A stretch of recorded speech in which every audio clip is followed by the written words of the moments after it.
Welcome to the 7th installment in the series of videos I'm making for what I call the Old Guys Gentleman Flippers. And what I'm showing you today are actually a couple knives done by Theuns Prinsloo, a knife maker, or really a knife artist out of South Africa. I love his knives. They're the most expensive knives I have. They're custom knives, one of a kind. He does make a series of knives about this size, and actually I don't think I've ever measured them, but it's about 3.5 inches long, and the blade is, the cutting edge portion of the blade is about 2.5 inches. It's a flipper, and it's got a liner lock, and it's got pretty good action. It's not as good as like the Damascus with the ka-chunk, or the what am I thinking of? The ZT-0450, but it gets out there. It locks in pretty good condition, and it's got that thing where I can, flip it in. I just kind of like that. Anyhow, he always puts tons of unique stuff in here. Get up so I can show this better. This is actually colored, polished giraffe bone. So how many knives do you have that have giraffe bone? Pretty cool, huh? He also spends lots of time developing this artistic spacer or spine. There's also a small liner here, something called melamine. The blade on this, and his blades are all kind of unusual. It's a steel, but it's gone through a Hamon process. There you can see that. And so this portion of the blade it's really hard steel. Oh, there you go. Look at that mirror. The only downside to his knives, other than the fact that they're kind of expensive, is he puts a what do you call it, like a recurve or something in here. And I now have a special sharpener that goes with the special diamond sharpener that goes with the KME that allows for recurves. But before that, what I basically did is I kept grinding it with the stones until I got more or less straight edge, and that's why you see a large edge on the side here. I really love the work that he does on these things. Now here's something else that's cool. Look inside there.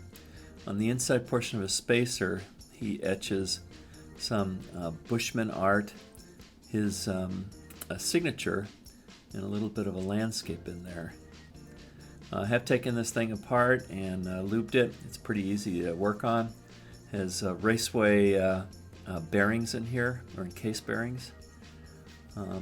So I like that. This is like maybe my second most favorite knife. Okay, now the other knife is also made by him, and this is my favorite knife. I mean, look at this. Now, this is carved ivory, red ivory wood, and it's not only carved, but he also does this little burn-in art of the flora of the area down in South Africa. And over here, these are, what do you call it, petroglyphs. He calls them Bushman art, giraffe and a hunter. So I really like all that. And then he carries that over on the spine of this thing. So I just think that this is really cool. You can certainly tell that he's put a ton of work into it, and it's got a little bit better action than the other one. Now this is a carbon steel Damascus. He makes his own Damascus, and I'd have to say it's pretty damn good. Same recurve issue, and that's the reason why this edge kind of flares up, but now that won't happen anymore with my new sharpener system. It's got the titanium lock, and then that same cool stuff on the inside. I just love it when an artist kind of does all that. Now the bearings of this were free bearings,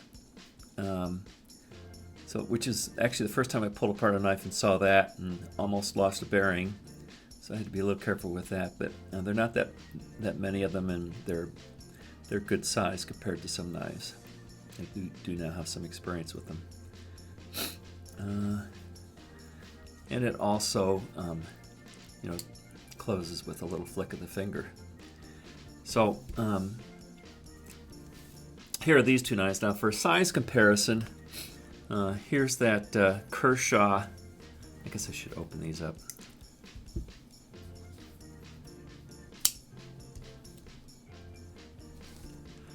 This is the Kershaw OD2. So they're bigger than that. The ZTO4 50, they're much smaller than that. Yeah, I think that's all I have to compare on those. So that's it for the review on that. Please don't all run out there and buy his knives. They are available right now on Arizona Custom Knives and African Custom Knives online. Generally, he goes to most of the knife shows. He sells them at the shows, and then the leftovers get sold to the places like I just mentioned. Although he's getting a little bit older, I've been in communication with him. He's a very friendly guy. He welcomed me to his knife family, which I thought was pretty cool, and said that he pretty much will probably only be going to the Blade show or there's a South African show where he'll sell them. So please don't run out and buy them all. They are expensive, but I can just imagine the amount of labor that goes into to making this kind of a knife. And so you're really getting value for the money. This is definitely a knife that you can pull out and play with and look at and show to your friends. So that's it. This is the Theuns Prinsloo flipper knives. Thank you.